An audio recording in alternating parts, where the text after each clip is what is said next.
Welcome to Inaudible. I'm your host, Jeremy Weiland, and I'm joined by my co-host, Nithin Reddy. On this podcast, we discuss the weird, beautiful channeled messages found in the long tradition of contact with the Confederation of Planets in service to the one infinite creator. These messages articulate a philosophy of spiritual evolution popularly known as the Law of One. Many of these messages are available to listen to on our sister podcast, Living Love and Light, available on all platforms. We seek to provide analysis and commentary on the philosophy described in these messages, identifying the common themes and grappling with the application of this information to our human lives. However, we are not counselors, gurus, or experts of any kind, so please evaluate our words in light of our shortcomings and use your own best judgment. Thanks for listening, and good morning, Nithin. How's it going? Good morning. It's going well, man. How are you? I'm doing good. Like I told you, I'm having a little bit of fatigue lately, but today, like, at least I know the source of that fatigue, unlike on a work day where I'm waking up and I'm like, why am I so tired? I haven't partied last night. Well, last night I did party, so Well, that explains it. I guess yeah, it's a good reason to be tired. Yeah, I like I was saying, I find that if I have a reason, then it feels a lot less eerie and creepy that I'm just randomly exhausted. But you know, it is what it is. I'm an adult and I just power through most of the time. How are you doing? Life's good, man. I'm just getting ready for this social gathering for tomorrow, and yeah, just hanging out. Awesome. Yeah. So we are recording today on a session from the Kuo archives. The session is May 23rd, 1999. And it's Kuo talking about, a few topics that are really central to our approach here on Inaudible. The nature of the individual, the nature of the self, and where the creator fits in with all of this. And, kind of what the character of seeking actually is at the end of the day. So I have some notes here, and I think we'll probably take the old classic route of just reading through the session, at least the important parts to the message coming through. Was there any sort of preface that you wanted to offer, Nithin, from your point of view? No, I think we can just dive right in. All right, cool. So I skip over like the preliminaries and all that stuff and just dive right into the meat of the message. So this is May 23rd, 1999, and this is Kuo speaking. And Kuo says, the workings of what this instrument would call God and men are as complex and as assorted and varied as the grains of sand upon the shore. It is difficult to comprehend the myriad numbers of sparks of the Creator that are, just as you or we, attempting to be their true selves. It is hard to fathom that, even upon your planet, one small entity amidst a million or a billion other planetary entities, there is such a long history of people such as you, attempting to survive, to relate to each other, to accomplish physical and societal, mental and emotional goals. It is difficult to imagine the thousands of years during which the human experience has basically remained the same. This instrument thinks back over all of the reading that she has done through a long succession of classes and learning experiences, and no matter what the century or the millennium, the human heart has remained the same, seeking wisdom, seeking compassion, seeking the truth, concerned for basically the same things century after century, millennium upon millennium. As each entity sits in this circle of seeking, she brings to this moment the sum total of all that has been undergone, all that has lasted through the chances and changes of daily living. In one field of energy there lies for each that history of the life, and taken to a bigger scale the history of that spirit, whose personality shell is now occupying the chair. For each of you and each of us has a tremendously long and varied history of incarnations and experiences and gifts and graces and opportunities. And were we to speak upon any one of you, upon all that one entity is, we could not exhaust the subject through any amount of time. For each of you is all that there is. Each of you is full and whole and infinite. Normally, I would have skipped over this kind of exposition because it doesn't really it kind of sets a stage that isn't incredibly germane to what we're talking about, which is what is the self? What is this individual? And why is individuality so important to the creator's search to understand itself? But I think that it's good to keep in mind that when we are talking about a self, we are not simply talking about a psychological construct, even though that certainly is part of what it is to be a self. Um, it is a container, I think, a center that keeps in its orbit, keeps in its sack of energies that it carries from incarnation to incarnation in this path back to the creator. It's kind of like a locus for all of these things that represent one flavor, one character of the creator's view of itself.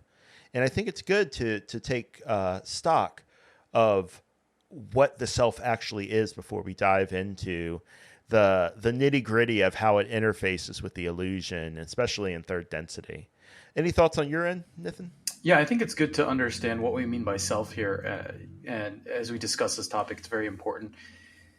So Indeed. there's many different selves for sure. Um, I like to think of self in terms of distortions in a lot of ways. And I use the word distortion as Ra uses the word distortion. So distortion isn't always bad, right? Ra says, I think, the first two distortions, free will and then love, right? So they're very primal distortions. So there's a level of distortion that's almost tied into this octave, so to speak, of how this reality is completely set up. So, kind of, I think of it in four different frameworks, maybe. So that there's distortions that make up what we call the smaller self. And then there's distortions that make up maybe the infinite self, right? With respect to the smaller self, I would say that there's four types of distortions I tend to think about. And this is a subject that I've thought about a lot, even before this particular quote passage. So there are distortions that people have that hinder polarity, right? A lot of these come from society. Some come from family, upbringings, trauma, certainly from past life, attachment to ego. Okay. Then you have distortions that are neutral to polarity. I prefer strawberry over chocolate, right? That's actually true. I prefer the flavors. I mean, I like chocolate too, don't get me wrong. But that's not really going to, affect the polarity one way or the other, right? Little personality things that I like. Then there's distortions that are useful for polarity. And Ross specifically mentions two of them. And one of them is healing, and one of them is teaching and learning. Now, I think at a certain level, everyone, if you're basically on the path of polarity, they're so useful that you're going to be doing some amount of healing and some amount of teaching and learning. Learn, teach, learn. But what I think is interesting is if you look in the spiritual community, you look at spiritual figures throughout history, you'll tend to see that spiritual leaders, people, focus more on one of the two archetypes. They're more of a healer, they're more of a teacher, I guess, or also a student, right? The student is also the teacher, vice versa. And I see that in my personal life as well. Then you have distortions that are inherent in polarity, right? So Ra and Quo talk about, and I think actually in this passage, they compare, the positive polarity path, service to others, as kind of one of joy and laughter and love, right? And they often compare the negative path or the negative polarity, service to self, as one of enjoyment in pain, enjoyment in suffering, right? And both of those are clearly distortions, but they're inherent in polarity. But they are distortions, not just because everything is a distortion, but at a certain level, Ra and Quo talk about this, that once you're getting past mid sixth density, you evolve to a point where polarity falls away too, right? So eventually this will also fall away. And then we're kind of left with the infinite self. And with that, there's just one Ra quote that I just love. And this is actually one of the earliest Ra channelings, because, it occurred over a 3-year period, where, Ra basically talks about, and this is session 1, question 7, and the question's actually lost. So you don't know what the question is, but Ra answers, consider, if you will, the universe is infinite. This is yet to be proven or disproven. We can assure you there is no end to yourselves, your understanding, what you would call your journey of seeking, or your perceptions of creation. That which is infinite cannot be many, for manyness is a finite concept. To have infinity, you must identify or define infinity as unity. Otherwise, the term does not have any referent or meaning. In the infinite creator, there is only unity. You have seen simple examples of unity. You have seen the prism, which shows all colors stemming from the sunlight. This is a simplistic example of unity. In truth, there is no right or wrong. There is no polarity, for all will be, as you would say, reconciled at some point in your dance through the mind body spirit complex, which you amuse yourself by distorting in various ways at this time. This distortion is in any case not necessary. It is chosen by you as an alternative to understanding the complete unity of thought which binds all things. You are not speaking of similar or somewhat like entities or things. You are everything, every being, every emotion, every event, every situation. You are unity. You are infinity. You are love, light, light, love. You are. This is the law of one. So I think it's a very powerful way of describing really what I would call the infinite self in this octave, because maybe once you get outside the octave, the concepts of love and free will apply differently, but at least in this octave, they're kind of inherent. So that's kind of the way I view self and individuality. As you can see, if you kind of go through what I've been talking about, and as we'll get into this, certain layers of the distortions will fall away if you're on the path, right? So yeah, I think this is a great topic, and let's continue to go through the channeling here.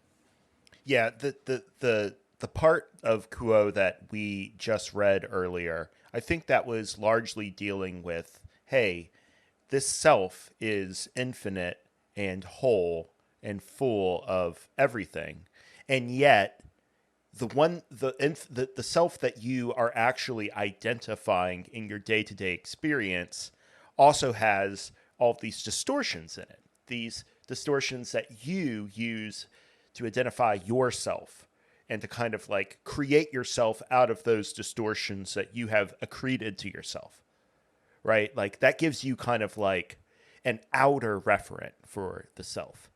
But they're also saying, and they will expand upon this, that there is an inner referent that can be discovered that is not dependent upon distortions, not dependent on details or facts or characteristics that you use to distinguish yourself from another. It's important to recognize that selfhood is occurring on both of those levels, and there's kind of a dynamic tension between those two things. We are getting way ahead of Kuo here, though. So at least the listener knows where we're headed. Absolutely. So let's continue, because I really do think that I don't want to skip over any parts of this main monologue. It's really, really pretty and really insightful. So where we left off is, we have all of these distortions, all of these experiences that we've accrued over our lifetimes as an individual, careening through the blackness of chaos back to the unity of the Creator. And these things are very much, they speak to the human heart and the longing that all of us have, but we understand in these different ways, in these unique and individual ways. And so Kuo continues, as always, for one attempting to come to a place of more awareness, the tool of choice is silence. In meditation and in prayer, much may be accomplished beneath the surface of that beingness that is each of you. Without words to limit, without thorns to inhibit, the silence speaks in the free and open manner of deity. Oh, I love that line. The more of silence that one may eat as food, the more deep shall come that awareness of that Creator speaking within that system of energies that is the being that is each of you. We hear you speaking of the desire to serve, the desire to give of the self to others, and to the planetary energy, and we applaud that hope and that energy, for each of you was indeed careful to include unique gifts in the personality that you chose for this incarnation. And it is wise to seek out one's gifts and to find ways to use them in the service of others. And I just want to speak right now about the role that meditation plays in this discovery of a duple self, one that is not out there and distinguished and called out from other individuals by the location and space that your body takes up, or the characteristics of your body, or the characteristics of your ego and your personality. All of these things are wonderful, and they are vectors through which we manifest our unique understanding of love and the creator. Uh, and it's wise to develop those gifts that we have bestowed upon ourselves, that the creator has bestowed on us. But it is in that silence that we begin to have an understanding of a self that does not need to be cataloged in this detailed way. It doesn't need to be created out in the illusion, but instead there's another sort of like center of attention that doesn't require us to maintain this tension and this like to cobble together all these details into a self that we continue to reproduce moment to moment in the illusion. Instead, there's something that is much calmer and is a relaxing and a falling into a more natural state. Is that kind of how you see what's going on here too, Nithin? Yeah, absolutely. And when you're reading this last paragraph, it kind of reminds me of how, in a lot of ways, um, everything is kind of a fractal reality or a microcosm of the bigger picture. So when you're kind of going through about the idea of, getting in touch with this deeper inner self, I think people who even necessarily aren't overtly on the spiritual path or doing daily work, so to speak, they experience a form of this. So what I mean by that is that so many people these days base a large part of their identity on very transient characteristics, right? Like youth, beauty, uh, quickness of mind, even to a certain extent, right? Because as you get into your later years, your senior years, you're not gonna be as quick, you know, and they view it as that's who they are, and over time, that health, uh, maybe even health. I didn't mean to say health. Maybe that's a Freudian slip, but basically that youth, that beauty, maybe even that quickness and intelligence, right, will start to diminish as you age, as you get into your 60s, 70s, 80, and you're forced to reconcile. Well, who am I without these things? And obviously, we've talked about this in other talks about identifying with your career, right? Which obviously everyone ends up either choosing to retire or being forced to retire as your skills diminish over time. As for the most part, there's always exceptions. Um, and so it's almost like everyday life forces you over time, over years and decades, to confront with this understanding that your identity and self changes, right? Maybe you have the identity of being a husband or wife, and then you're in a unexpected divorce. And so there's a lot of ways that these small little selves we build up is just broken apart by catalysts in daily life that occur on a month and yearly basis. So it's a very interesting kind of dynamic that it's almost, in a certain sense, always at play. Yeah. Yeah. To me, it's as if there is, this outward vector of attention that is involved in incarnation to begin with, right? You're going out into the world and you're existing in it. In order to exist in it, in order to have that vehicle in which to participate in the game, you have to have qualities. You have to be something distinct from something else. What meditation does is it takes that outward vector of attention and that center that outward vector gives us in the illusion. And it gives us another center that's kind of a counterpoint, which is one that isn't defined by things and qualities, but is instead defined by the absence of that, by the fact that no matter how deep we go, there's a center. In session 82, question 7, Ra talks about this in the context of infinity and how the octave works. And they say something that's always stuck with me, which is there is a center to infinity. Infinity is not just this vast spectrum that has no reference point. There actually is a place from which it emerges. This is very important because I think this is how our selfhood recapitulates that centerhood of infinity. Our self, our individuality is kind of a distorted center to a distorted infinity. And it is in it touching back into that we find our deepest nature of who we are. Now, we manifest that into the world through our attention and through our actions. And this flow into the world occurs and creates experiences that teach us and teach the creator about itself. But that stuff has to be recovered back into the center. And the center that we don't create, that doesn't need our action and our doing to manifest. It's already there. It's the source from which it all comes. And it is in meditation and silence that all of the things that clutter up that awareness of that center begin to fall away. They aren't needed anymore because we already have an anchor into beingness. And it's that anchor that we're exploring. I think a big takeaway is that the tighter our grasp on that, or that maybe tighter grasp is not the right way of saying it, but like our familiarity with that center at lower and lower levels of distortedness gives us the confidence as a self to let things fall away in the outer illusion and to allow transformation to work on us. Because when we transform, there's a kind of death that occurs of who you thought you once were, and you become something that you didn't think you were before.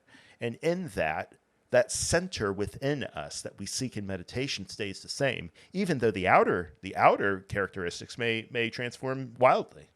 And so which are we clinging to, right? Which are we identifying with at a given moment? And I think we identify with both. It's a kind of a sine wave back and forth between that inner center and that outer manufactured center that is our ego personality, right? Absolutely. I think one thing that the Confederation, or the vast majority of Confederation philosophy, emphasizes, and I personally agree with, is this idea that the little self isn't something that's inherently bad. It's still a part of the greater self. Maybe, and in a certain sense, it's, there's obviously going to be parts of the little self that are just aspects of trauma that will be healed, but it's okay to enjoy parties and to have fun. Yeah. Right. And I think in other spiritual practices, they often kind of have this denial of life, denial of the enjoyable things in life. And I think it's easy. And I think my supposition as to why this happens, because I've seen this not just abstractly in other spiritual philosophies, but also people who try to be on the spiritual path, is they mistake a forced falling away with becoming more in touch with your inner self. Mm-hmm. So it's not that you have things fall away and you get in touch with your inner self. It's usually the other way around. You get in touch with your inner self, and then the things that are not necessary will fall away. And what's interesting is, typically for most people who are just starting this path, is as you get in touch with your inner self, and things start to fall away, there will be a kind of a period of solemnness where you're kind of very detached, and you're just trying to figure out what is falling away, and what maybe you think will fall away or temporarily fell away, and then you realize, oh, it's actually compatible with my path, right? Yeah. Like it's totally fine to go to parties and have fun, but maybe the thing that falls away is getting blackout drunk, right? So it's interesting in that there's this, for me, there's an interplay with, it's almost like once you lose your attachments, some attachments like this is a dumb attachment because it's almost implying that one of us likes to get blackout drunk. That's none of us like to get blackout drunk. I guess I'm just using that example because I'm in SoCal, and that is a pastime for a lot of people that I know. Okay, so but let's say some things will fall away, like enjoying parties through getting blackout drunk. But once you're no longer attached to a lot of these things that you indulged in, so to speak, or you enjoyed, you'll notice that without the attachment of you have to go to a party, you have to have a nice social circle, paradoxically, it'll allow you to enjoy the parties you go to. It'll allow you to enjoy your social circle even more because you don't need it to thrive. It's just like a bonus to the ongoing love that's always in the moment. You'll be able to appreciate it more because you're no longer fixated on that it has to happen, right? It has to be there. And so you can just appreciate the moment much more cleanly. So in a weird way, at least for me, getting in touch with the inner self and having things fall away, some things completely fall away, but then other things I just lose attachment towards, but it actually enables me to enjoy it more, which I found was very interesting. That's really cool. It shows how this dialectic process is going on between these two centers we've identified. This center of the incarnate expressed self and the sort of like unmanifest self, maybe is a way of putting it, right? That Right. like self that's within, that that is the source from which it all emerges. And like, yeah, like we cling to these outer details because we don't know who we are if we lose them. And so the spiritual path is largely showing us a deeper level at which we can identify, so that those details of the outer self can come and go as needed in order for us to serve and Exactly. to realize our will, which the deeper we go in within ourselves, we get closer and closer to what the creator's will is, right? Absolutely. Yeah. So, and it is in, and you know, we often cling to specific things that we like about ourselves, such as our gifts. And that's where we left off. And it is wise, Kuo says, to seek out one's gifts and to find ways to use them in the service of others. And they continue. Perhaps we may say that when the word wise or wisdom is heard, we have not yet gotten to the heart of meaning for this particular density. The lesson that is before you at this point is undoubtedly not about wisdom, not about being wise, but rather about discovering the spring of infinite love. The rational mind can do just so much when it comes to seeking out the wellspring of one's being. It can put you in a good place. It can arrange an environment for best effect. But once the stage is set, there seems to be nothing but a beating heart, a resting body, an alert and seeking mind that thirsts for the Creator and time. And in this curl of body and silence and time, there is the feeling of being alone, being still, and being at sea. And the rational mind asks how this curl of energy and hope and time can bring one to oneself. Individuality is a very deceptive thing. We are not denying each of you your individuality at all, but it is a puzzling thing in that it predisposes one to thinking that the goal is to find more of one's individuality, then in becoming more of oneself, one shall become more individualized. This, however, is not our understanding of the way one becomes more fully or wholly oneself. The rational mind wants to reach out and pull in all of those things that will be useful and helpful in the search for the heart itself. There is that feeling of accretion, of collecting resources that will be of help in this search. Yet it is our feeling that the becoming more of oneself is a process of things falling away, a process of subtraction. All right, let's take a break here. Any thoughts on this, Nithin, particularly? I definitely agree with kind of the way it's portrayed or it's described that individuality is a deceptive thing. When you first are on this path, a lot of what I would describe people go through is deprogramming, Mm-hmm. because a lot of us have distortions from society and family that have us conform to be like this generic individual, not normal person, whatever that whatever that means. But it's Yeah. typically associated with certain characteristics, values, um, desires, goals in life. And in a certain sense, once you allow that and those things to fall away, you end up discovering certain aspects of yourself that are more individual, that were almost suppressed by this uh, acculturation or this conforming to what society wants. At least I feel like in Western society, often making you a good worker, right? Worker bee values, so to speak. And so at the first stage, you almost seem to discover a deeper, a more individuated self compared to everyone else in society. But as you continue to go along the path and get in touch with the deeper self, um, you don't get attached to that, to the individuation, as we said earlier. Um, you realize that you're more connected with that infinite self and these other characteristics, like maybe you're good at a particular career, or you have a skill at something that wasn't valued by society. Maybe like your parents and where you grew up didn't value artwork, but you realize you really love to paint, and that's a beautiful thing that you do. Um, but you don't get attached to those things the deeper you go. Mm-hmm. You might still engage with them, but if suddenly, God forbid, you're in a car accident and your hands are no longer capable of the fine movements for painting, um, it's one thing that it's just another thing that falls away, So to a certain extent, and those distortions we talked about, right?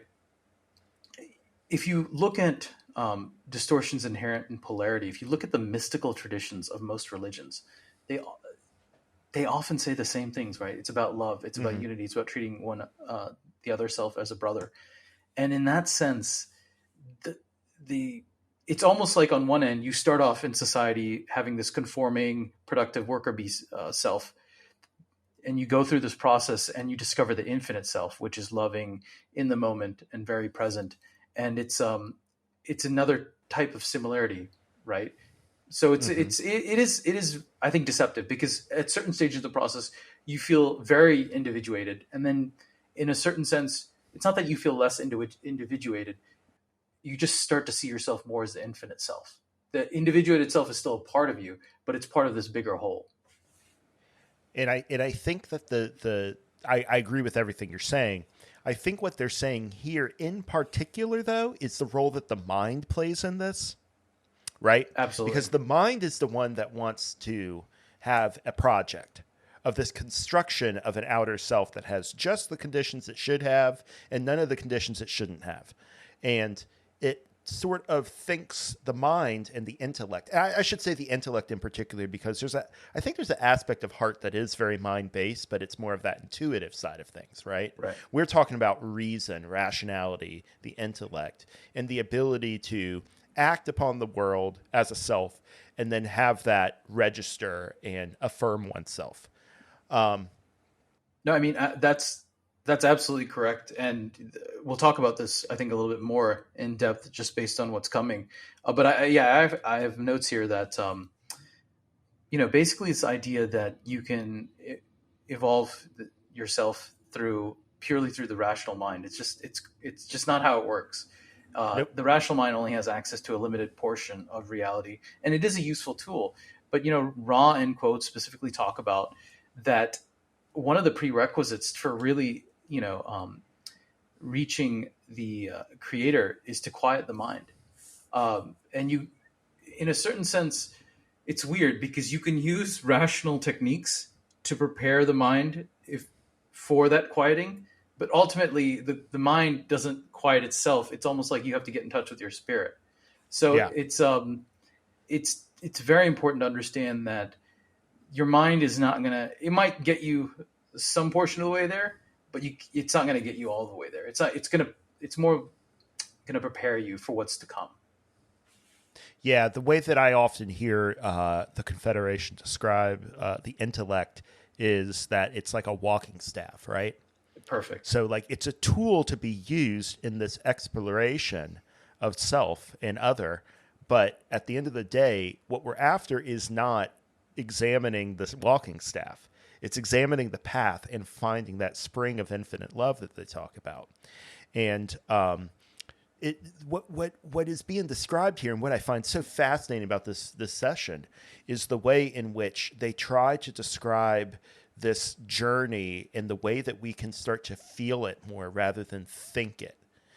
And when you're thinking, you have this plan, you have an approach, it's constructed, it either works or it doesn't, but you're kind of like fixed on it. But those of Ra, even in their first contact session, talk about we are a dance, right? We are dancing thoughts. Like, these thoughts only have the concreteness that we attribute to them, and the it is in the rational mind's approach to things that we try to build a self out of these different details and different distortions. That's what they talk about, I think, when they say there is this feeling of accretion, of collecting resources that will be of help in this search. And I don't want to suggest that there isn't a role in which accreting these things of the self is needed. The issue is that it's just as important to take them on as it is to put them aside. All right. So when they're talking about accreting this stuff, there's a Latwii session, May 1st, 1983, that discusses this. Actually, this is Hatan saying this. You will be bidding farewell constantly, for this process of amalgamating to the self those things which seem useful is continuous to the student.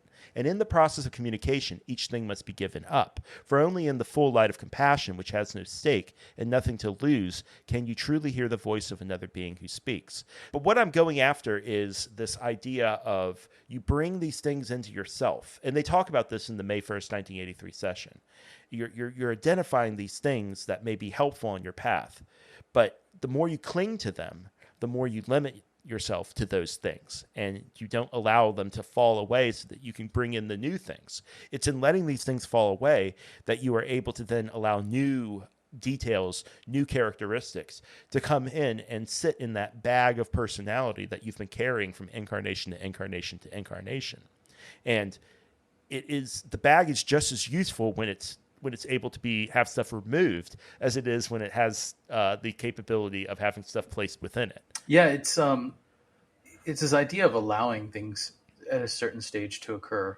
So the mind, Right. I find, is very, very useful for healing lower ray distortions. So often, there's still going to be cases where the lower ray distortions may not yield to a mind technique.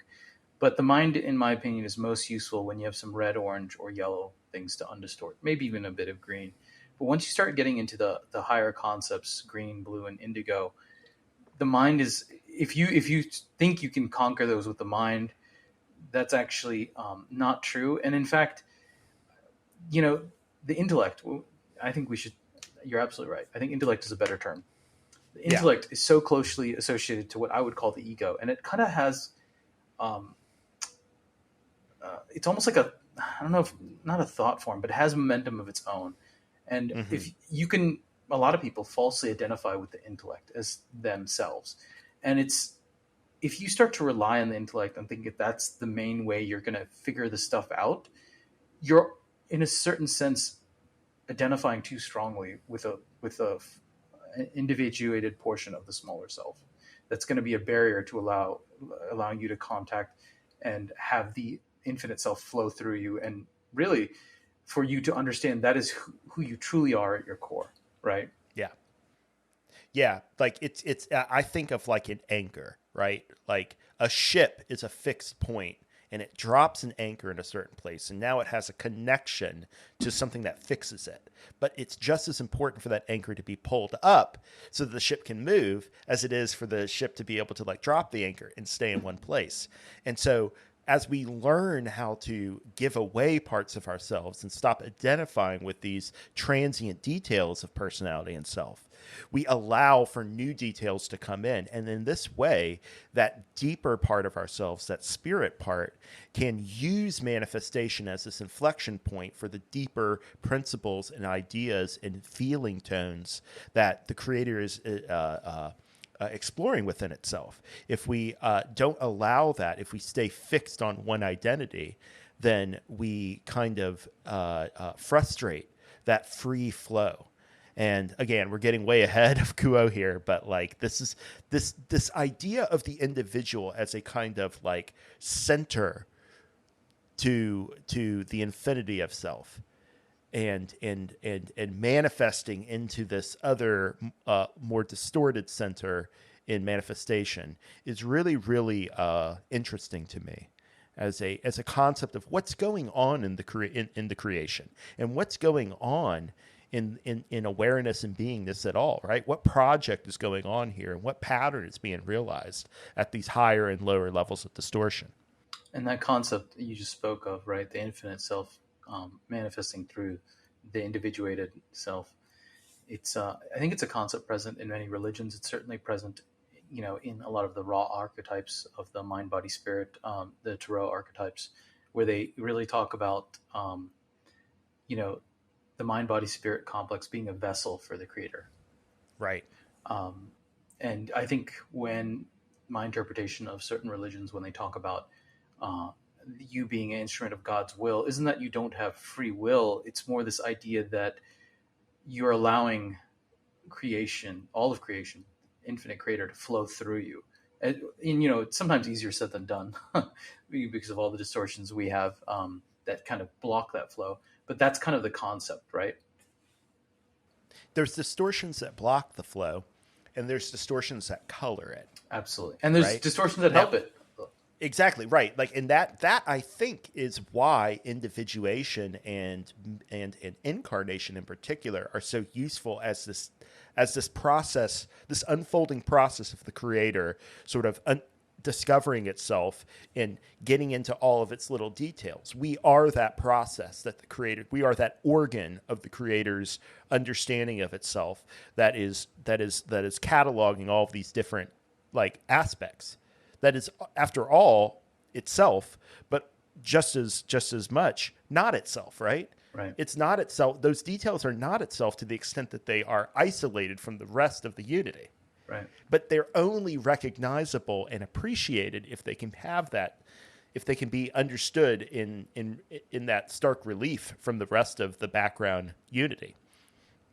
So like that's kind of like my best idea of what individuation is, and why it's useful is because it gives the creator this ability to focus on some separate like aspects of itself and thereby block everything else out. But it's doing this focusing in a infinite number of ways, each of us being one of those centers of itself that it is looking through, that one of those apertures that it's peering out through. And so, yeah, this is so hard to talk about without repeating yourself. No, I think what you're saying makes a lot of sense. I think you're doing a good job here. But there's still a mystery to individuality that even this doesn't capture fully, and I find it so appealing to think about and to feel into. Yeah, and I think it's important to remind the reader that, as Ross says, full understanding is not of this density. So, Right. we're talking, but I think we both obviously admit that there's a lot. And even Quo and Ross, sometimes you'll ask them a question, they're like, we don't really know why the octave is set up this way.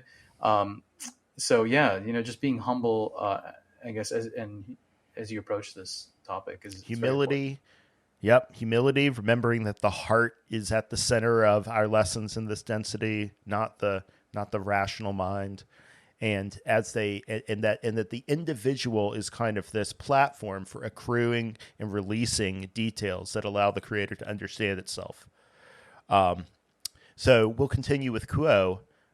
So they just said, there's this becoming more of oneself as a process of things falling away, a process of subtraction. And they continue. The model that we give this instrument is the model of an entity who works upon two levels. On the outer level, the seeker who wishes to become more itself deals with the environment about it, attempting to place itself more and more in an environment that it finds conducive to the giving of its gifts and the learning of its lessons and the keeping of its promises in relationships and ethical considerations, and in all those matters of personal honor and duty. There is a valid benefit gained by the seeker as it simplifies and regularizes its environment in such a way as to find fruitfulness of self in all of those ways that entities think of being fruitful in avocations and vocations. There is a legitimate outer work that is helpful to doing, and we would not say that one who wishes to move more into the heart of oneself should forego working on the discipline of the personality, the purification of emotion, and the development of the magical personality. These are just and helpful uses of the mind, of the attention, and of time. However, in terms of doing the inner work, the challenge is to find ways to allow that which is not the heart of self to fall away.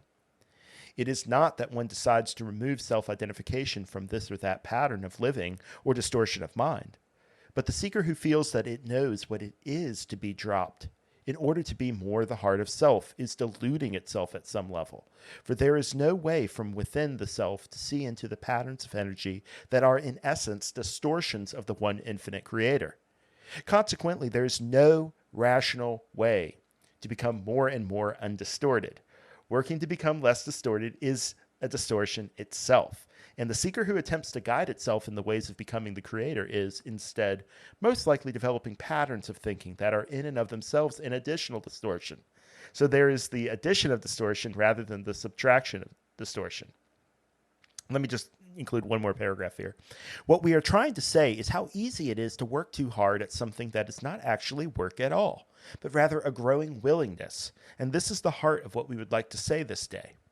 this place of willingness, that things may change in any way, seemingly inwardly or seemingly outwardly. It is this attitude of open possibility, of lack of fear when viewing the present or the future, that is a kind of key. And if you do nothing else from what we suggest this day, but cultivate an attitude of willingness to be swayed by the tides of destiny, then we are more than happy. All right. Big chunk of ideas there. Anything that strikes you that you want to start with, Nithin? I mean, there's a lot I could say about the subject. So one thing I just want to clarify, and I don't think I'm disagreeing with Quo, but I would probably word it a little bit differently. And so when it specifically says, consequently, there's no rational way to become more and more undistorted, the way I would phrase that is this.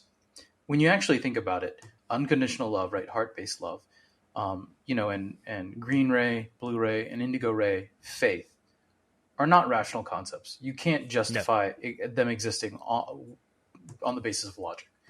And so in a certain sense, a lot of concepts that the rays teach, even in the lower rays, like when I say the rays teach, I'm talking about when Ra talks about and Quo talks about the undistorted version of the characteristic lessons of each of those rays. Yeah. So when you think about it, if you want to try to justify unconditional self-love, which is both orange and green ray, if you want to justify unconditional love of others in a group setting, in a societal sense, a group sense, and also, which is yellow ray, and also just green ray, unconditional love of others, you can't rationally justify that.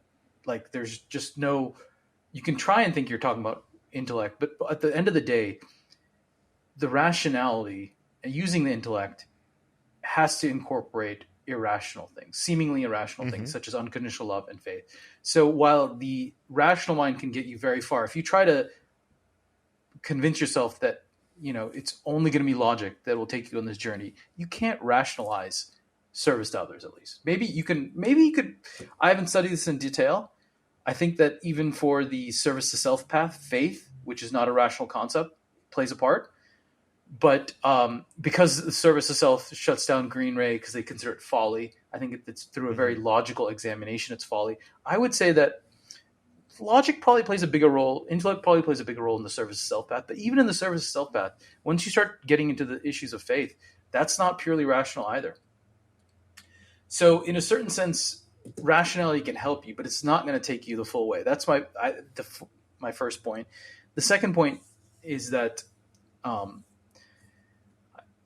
with respect to the outer work, there's certainly, as Quo talks about in this particular paragraph, but also as Quo and Ra have talked about elsewhere, sometimes when you're on this path, there's going to be outer work, outer changes that are going to be very important, right? Ra specifically talks about that it's very difficult to choose polarity or study polarity if you're working from, I think, dawn to dusk, which right. You need a certain amount of leisure. Yeah, it was just brutal because a lot of people work like that's not even considered like exceptionally long. Like dawn to dusk for most people is like a 10-hour workday. Like that's, or 10 or 11 hours, depending on where you live, of course.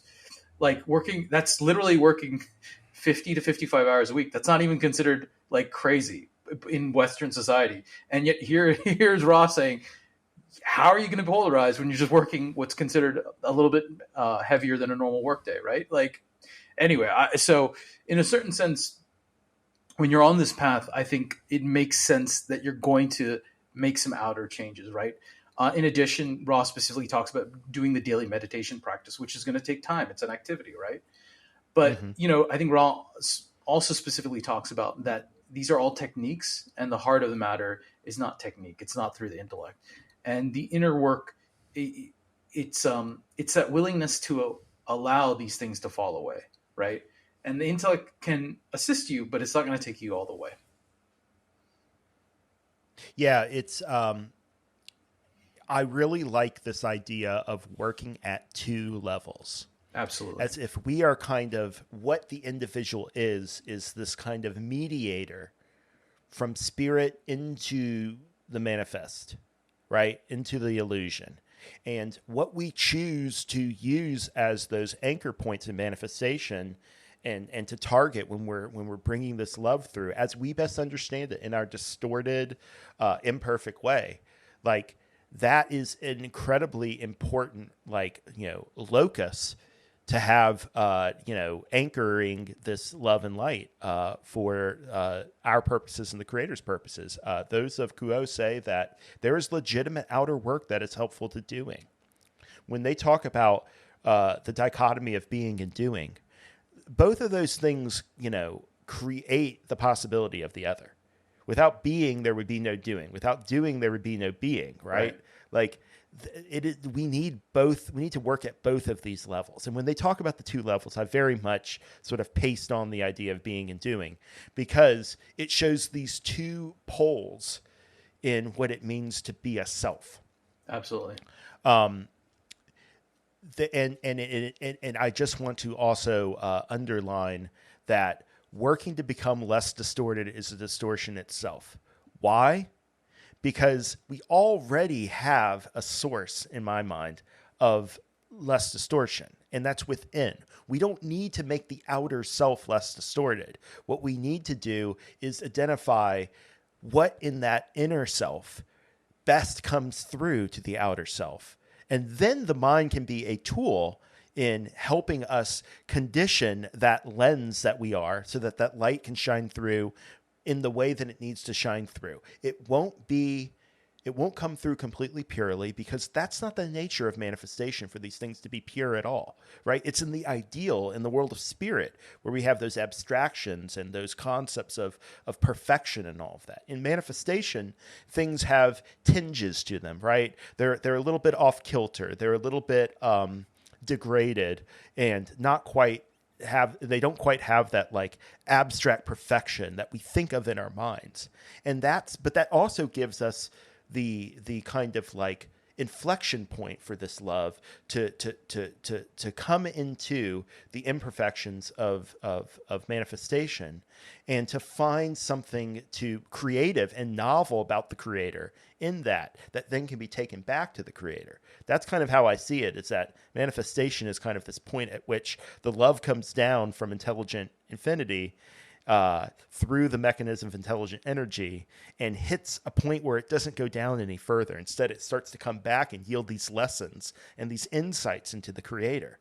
And it is in working to become less and less distorted, we are simply understanding the Creator in this particular intellectual way. That's not that spontaneous free gift of self that is the dancing thoughts thing that Ra talks about. There's a Ra line that talks about this. We've spoken of it before, but where is that? Oh yeah, session 41, question 19. The key to balance may then be seen in the unstudied, spontaneous, and honest responses of entities towards experiences, thus using experience to the utmost, then applying the balancing exercises and achieving the proper attitude for the most purified spectrum of energy center manifestation and violet ray. What they're saying there, to get away from the complicated stuff, it's that it's kind of like you have a friend, you're trying to make a tough decision, right? And sometimes, have you ever had a friend who said, just say the first thing that comes to mind. Don't think, just say it. Right. And then you say something, and that shows you a truth about yourself. It may not be the right choice, per se, but it shows you something about that unstudied, spontaneous approach that you have to the situation in which you find yourself in your life. And that tells us a lot about what aspect of the Creator we are bringing to bear in reality. The more that we use our mind to condition how we engage with experiences and try to cultivate the right experience that we want, the more we get away from that spontaneous aspect of the Creator that just wants to understand itself. And the more we kind of like try to curate the Creator. You know what I mean? There is an aspect in which we do mentally, consciously curate the Creator through the pattern of our lives and the actions that we take. But that is best understood if we are dialed into the purity of ourselves, that part that isn't in manifestation so much, but that we recognize by letting things fall away and listening to the silence. Does that make any sense? Yeah, no, I think it's kind of what we talked about earlier, in the sense that it's that connection to the infinite self, and then the distortions will be easier to remove, right? It's because, and some of them might not go away, but it's the connection that's primary, and the falling away is a occurs as a result of that connection. Right. Right. And then what you see is that it isn't so much that you have to like do all of this work to fight against distortion Right. or to manifest the right distortion, but instead you start to more and more cooperate with the greater Right. self that doesn't articulate these details and these characteristics that give you a sense that you're in control Right. as a rational self, right? Instead, you start to become a servant of a deeper project of self, a deeper thing that you can't necessarily always put your finger on. But the more that you work with the heart and this feeling vector that comes from the heart, this spring of love, the more that you discover that you are willing to let it occur the way that it wants to occur. And then that spontaneity becomes just a way of living. It doesn't become this cultivated, contrived thing that you bring to bear. In fact, that would be the exact opposite of the spontaneity, right? Yeah, it's an openness to the present moment, Yep. because And they it's talk about an attitude. right. It is this attitude of open possibility, of lack of fear when viewing the present or the future. That is a kind of key. They talk about cultivating an attitude of willingness. And this is something that your mind can do. Your mind can help in identifying these distortions within yourself so that you can be willing to let yourself manifest in spite of the distortions, in spite of the chinks in the armor, right? Absolutely.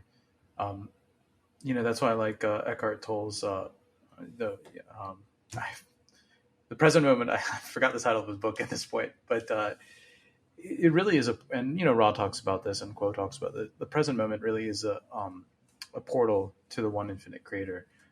Just bringing your awareness to it, and certainly deep in meditation, you can. I think it's sometimes easier, but it's using those meditative experiences to bring that into everyday manifestation is when I think things really start to accelerate. And it's a beautiful and amazing experience once you're on that side of the journey. Yep. Yep. It's like more and more, instead of keying off the details of your waking consciousness and all of those life details that are chaotic and all over the place, you're starting to more and more key off of your inner self and using that as the sort of compass for where things should go. And then the details, there's still going to be details in manifest life. There's still going to be details in our incarnation, but we're not relying upon them. We're relying more and more on the anchor of the inner self. And then those things can fall away as needed when we're, at our best. And we can make room. We can sort of like recognize that matrix archetype that clears things out and makes room for new potentiation, a new sector of awareness. And transformation becomes this, rebirth rather than just a death. Exactly. And you're literally describing some of the Tarot archetypes there.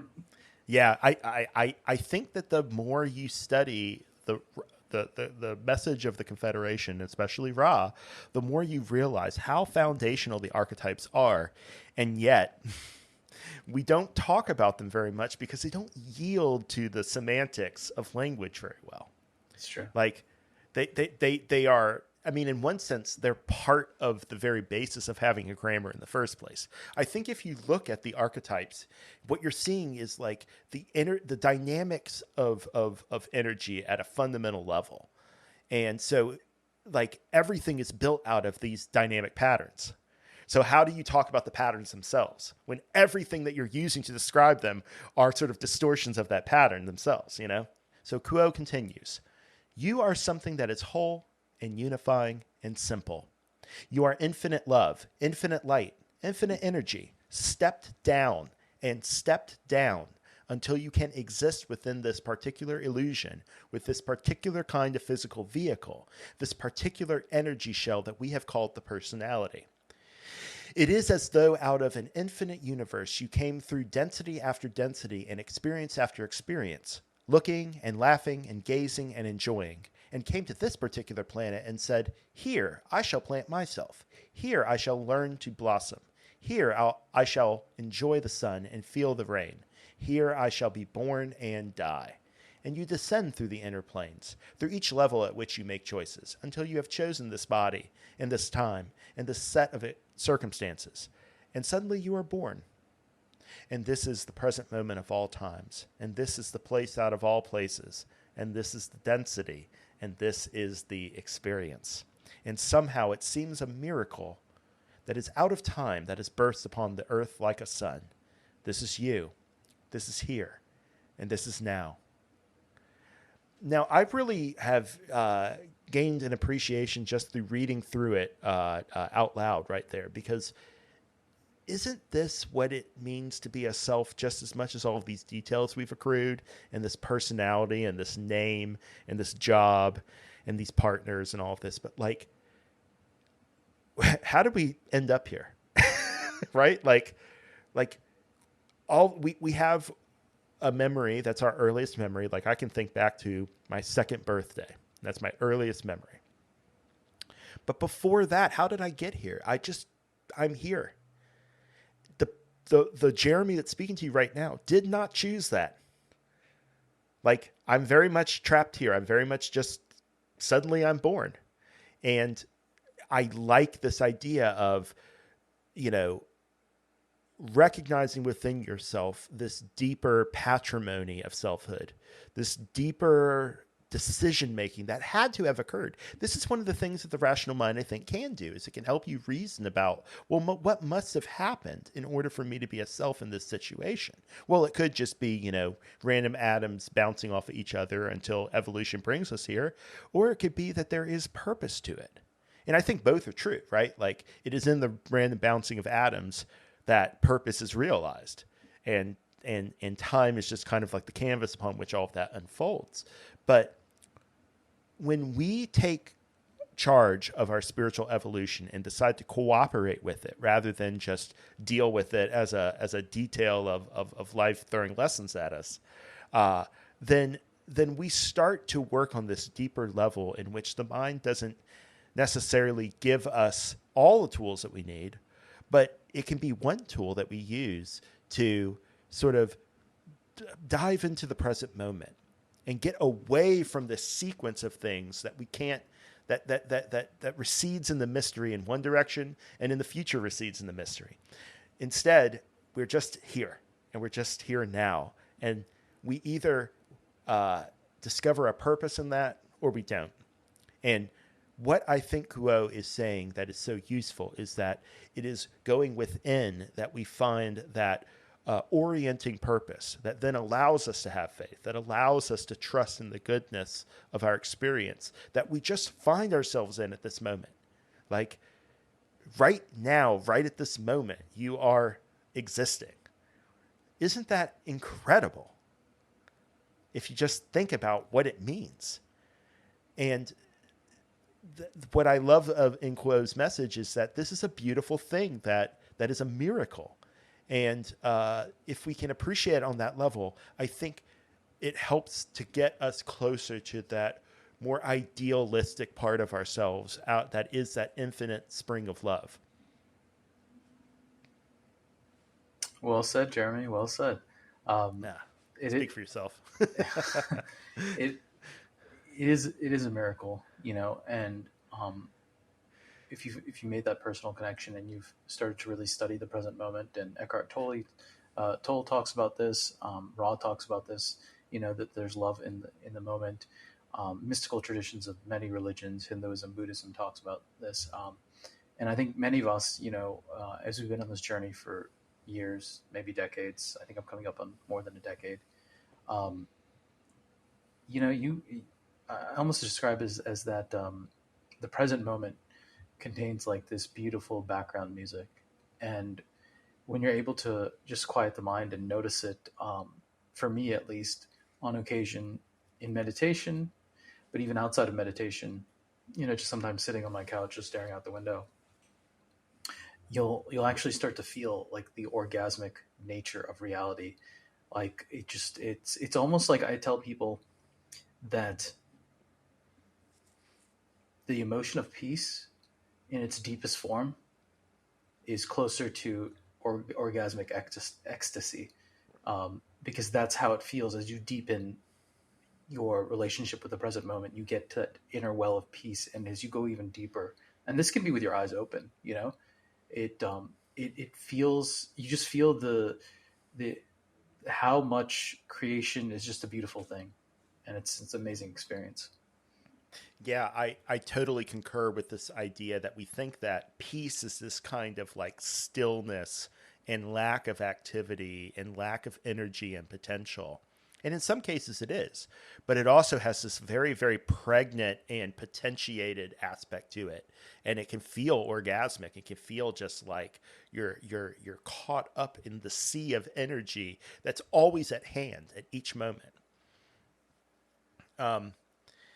Yeah, it kind of reminds me of how they talk about how, we think that happiness is like just contentment and not doing anything. But the Confederation often reminds us that the value of happiness is low, and people are often most happy when they are engaged in service that challenges them. They may not recognize it at the time, right? Uh, think of all the moments you've had in your life where at the moment at the time you were there, you were feeling challenged and you weren't sure you were going to make it. But looking back, you realized that was when you were expressing yourself maximally.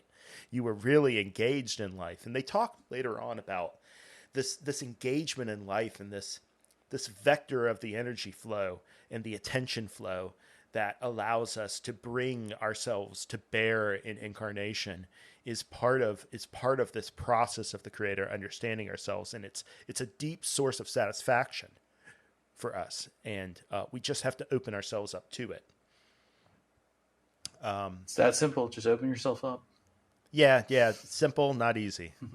Kuo continues. Think of yourself in this way, as a sun or a blossom, anything but a human. For to think of oneself as a human is always to move to the outer, for your true self is no outer thing. Your true self is without distortion and infinite in love.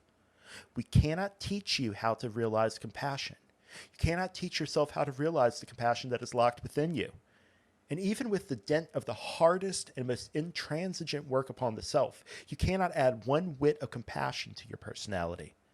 You can teach yourself to perform compassionate acts, but the key to that infinite compassion that is truly yours is not to be found within teaching and learning. It is locked within the present moment. And it is when you go into the present moment that you are vulnerable to a deeper realization of yourself. I have to stop right there because I just realized how masterful it is that they speak of it as a vulnerability.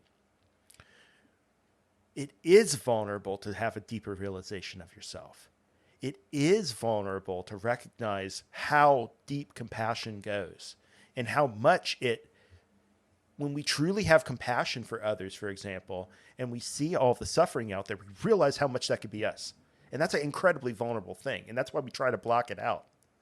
But it is in the present moment where we're not attached to these details of self in the incarnation, but we're just being ourselves, that we open up to all of this. And then all of that emotional energy and that peace can come through and condition us and help us to understand our role in the moment. And then the mind just becomes getting a few details on the side, right?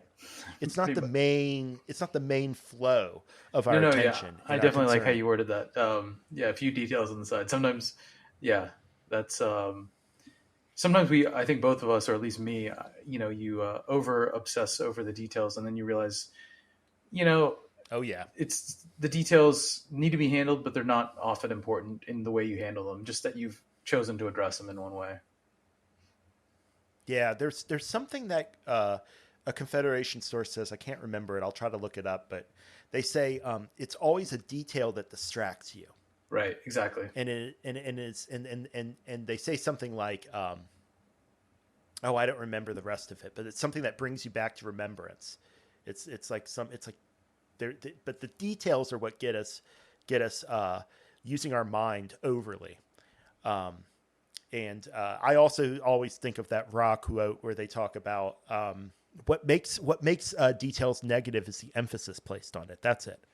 It is the emphasis placed on details in little elements that we fixate on that makes them negative. So they mention that in the context of talking about UFOs and phenomena like that, where they're like, we don't have a problem talking about UFOs and UFO encounters and the exopolitics and all that. The problem is when you in third density fixate on those details instead of the deeper message that we're trying Right. to bring through that provides the context in which those details are properly seated in importance. Yeah. When we place too much importance on those like little transient details, then we're taking the emphasis off of the greater project, which is Exactly. spiritual evolution.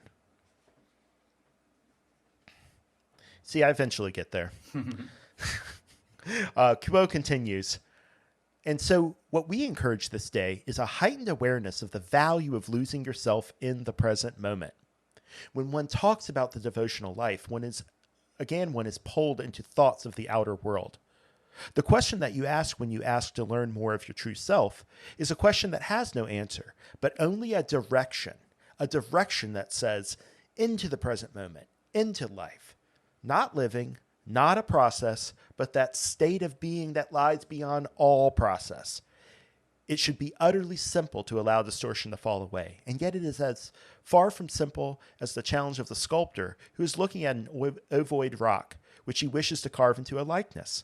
The likeness dwells within that rock. It is a matter of chipping away at the rock until it has the requisite form to satisfy the maker. So again, we have this idea of the present moment as kind of like this gateway to this kind of consciousness that we are trying to manifest on a moment-to-moment basis. It's always at hand. It's always there. And what we're trying to do is become, I love this idea of a direction.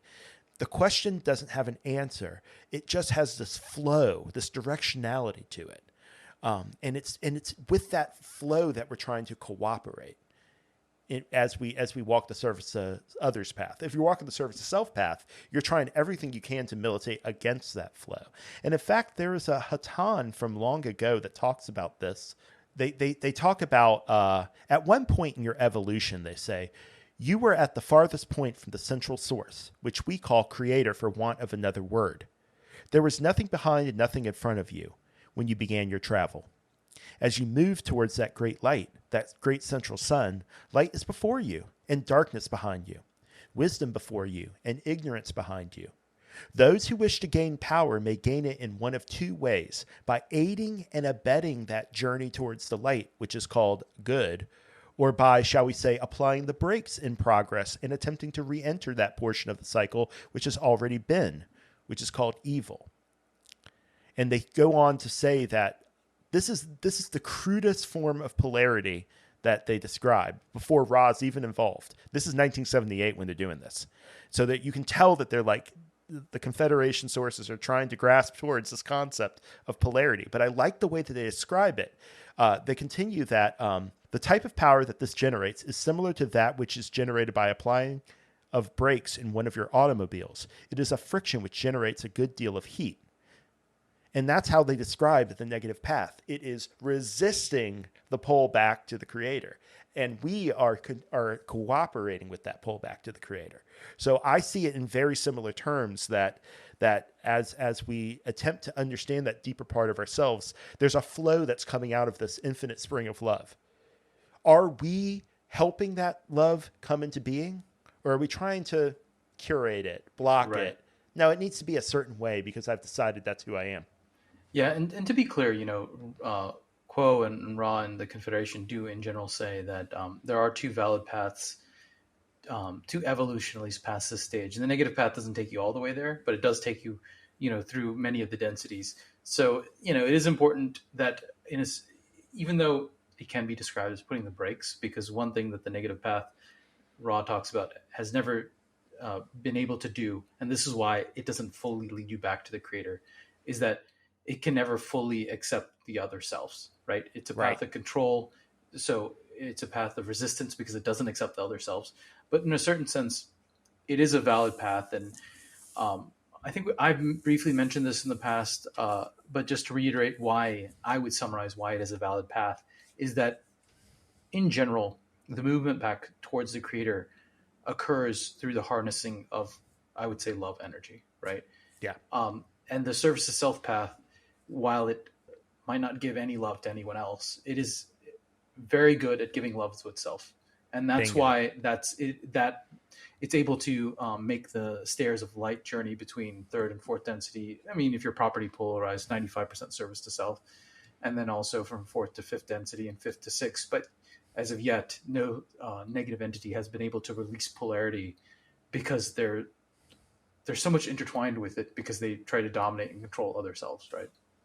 Right. They are fixated on the path of that which is not. Exactly. But they have to have at least the tiniest toe on the side of that which is. Otherwise, they just wouldn't exist at all, right? They'd be completely non-existent. So it's always about this, like, what kind of mixture of illusion and truth that you're going for. And it seems like in our illusion, in this creation, in this octave at least, there are these two mixtures that create the motive force for us to learn and to grow and to accrue power. They do describe it very, very clearly in terms of power. Absolutely. And so when we are finding our true self, and we're if we're on the service to others path, it is in that true self that we are finding the roots of compassion. A Course in Miracles says this too, very early on, where they say, we can't teach you love. We can only teach you how to, like, unblock the things that keep you from seeing the love within yourself and realizing it and identifying it. And this is very similar. It is in reckoning with your deeper infinite self that then you discover that the present moment is a setting in which you have the freedom to do anything you want.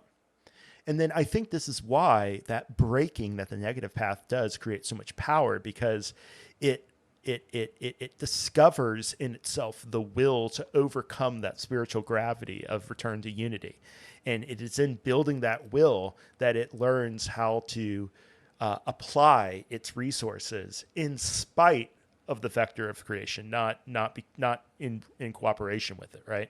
Exactly. And for those who are Star Wars fans out there, just to mention that Ross specifically does mention that I guess, they ask about Star Wars, basically, hey, some of this philosophy sounds like, Sith and Jedi. And Ross says, that is actually like a Child's Tale version of polarity in a certain sense. So it's kind of funny to mention that. Yeah, it's these two ways of realizing power. And it's funny that power comes from two concepts of love. Right, exactly. Yeah. So let's continue. Let us move back into the image of the self in the water. The self has a relationship to the water of being in that the self is a bubble upon the sea of being that wishes to dissolve into that sea. And yet it is the essence of being an individual that you cannot, for the term of this experience, this incarnation, dissolve. I'm going to start reading over again. There's going to be a lot of editing on this episode. Let us move back into the image of the self in the water. The self has a relationship to the water of being, in that the self is a bubble upon the sea of being that wishes to dissolve into that sea. And yet it is the essence of being an individual that you cannot, for the term of this experience, this incarnation, dissolve. This is not your time to dissolve. This is your time to be a bubble. The bubble has a skin, the coherent shell that holds the self apart from the water. And within that bubble, there is, one would say, nothing. And yet it is within that bubble of individuality that your true self lies. So you may accept being that bubble on the water, but you are touching the water. You are carried along by the water, and we encourage in each of you a sense of that rhythmic and pulsing wave effect that this instrument would call destiny. You have little or no choice as to how the wave on which you are sitting will go. You may perhaps position yourself so that the waves do not toss you unduly. Yet you are directionless, except for the water. Where the water takes you, you shall go. And there is an endless art in the observation of this wave action, and in those creative attempts to become more into congruency with the line of energy of this wave action. Your responsibility as a personality shell is to be present during this experience of individuality, to observe and to respond. And you do this outer work, yet still realizing you are the bubble on the ocean. You set up for yourself that two-layered plan of attack, the outer layer being largely the attempt to come into rhythmic harmony with that energy of destiny that shall give you the experiences that you hoped for, those limitations that will teach, and those opportunities to share the gifts that you brought with you.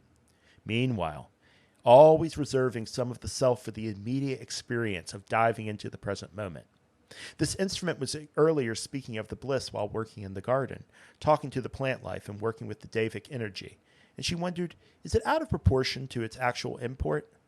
And we would say this instrument, no, it is not at all out of proportion. It is an instance where this instrument did dive into the present moment to find the heart of bliss that is within each present moment. Okay. I really love these two paragraphs and this metaphor of the bubble on the water.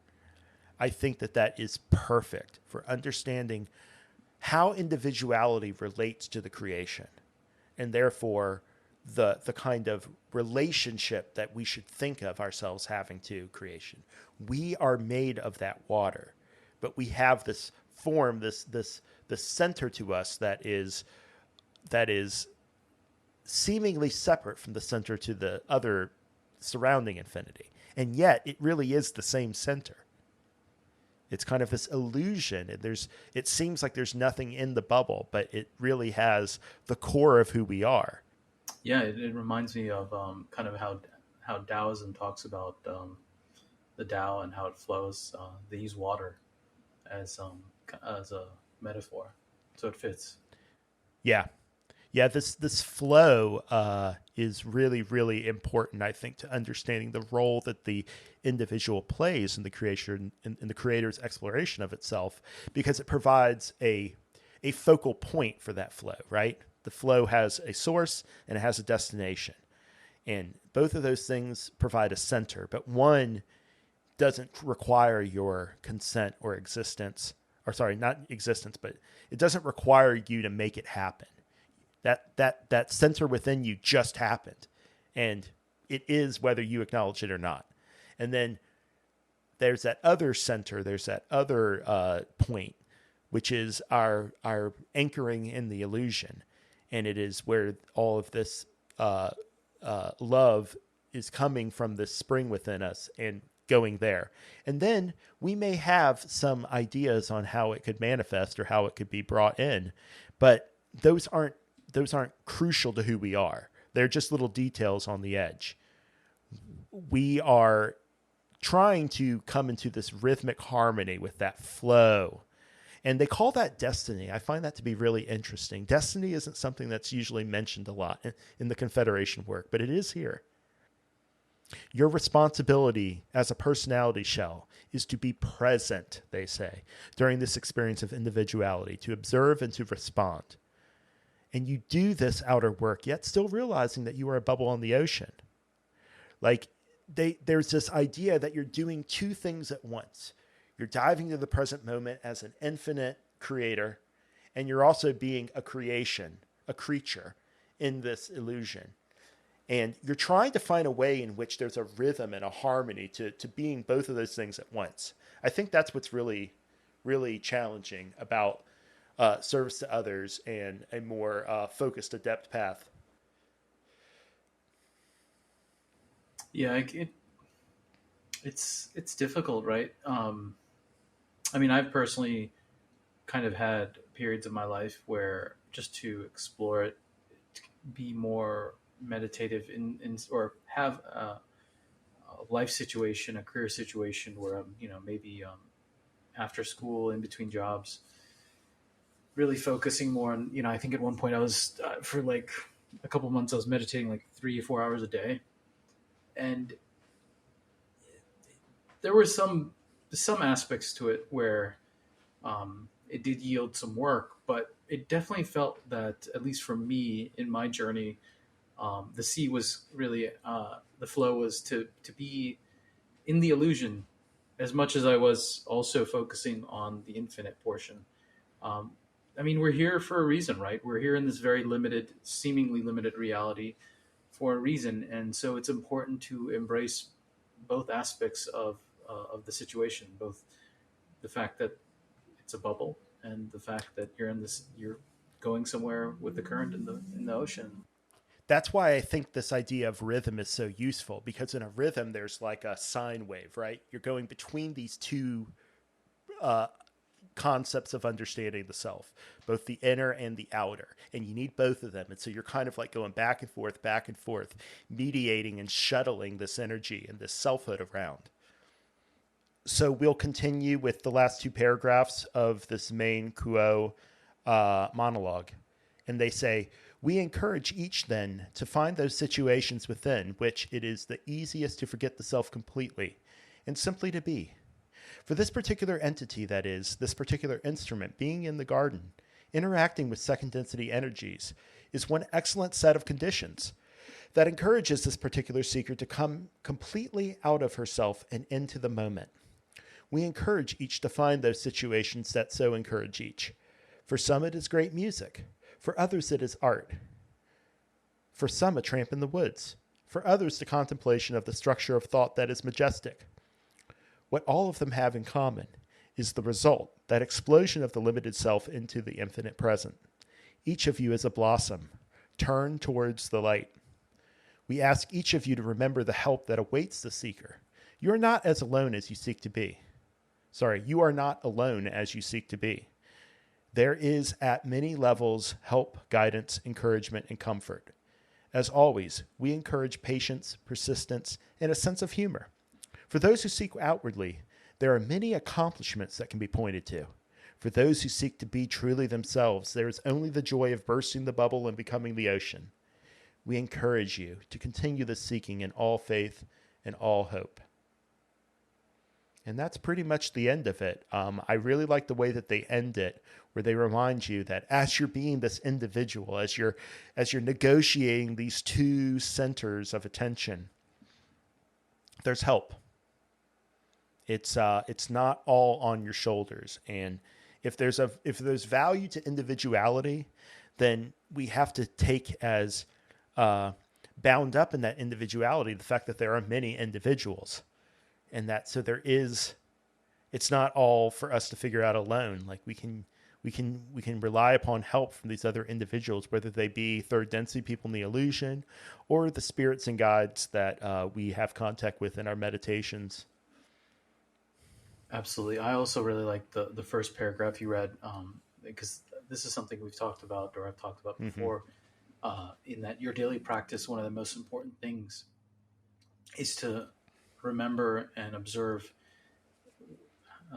earlier in the day when you might have been less loving and when you've been more loving, and to really try to find organically the conditions, certainly the outer ones, but moving more towards the inner conditions, the inner perspectives, the inner beliefs, the inner distortions you had that brought about those experiences of either great love, of meeting the one infinite creator in a certain sense, or channeling one infinite creator, and experiences where you're very controlling and less loving, and or just maybe just distorted, and experiencing turbulent emotion, and trying to observe organically what causes those things to arise. Because this path of evolution isn't about following a bunch of rules during the day and just be like, oh no, I can't have a negative. Like some people have this, it's very common, I feel like, New Age material, where they have this fake positivity of like, just on their conscious mind trying to think positive thoughts, or no, don't think about scary stuff,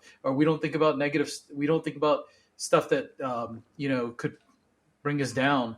It's like, that's not true positivity.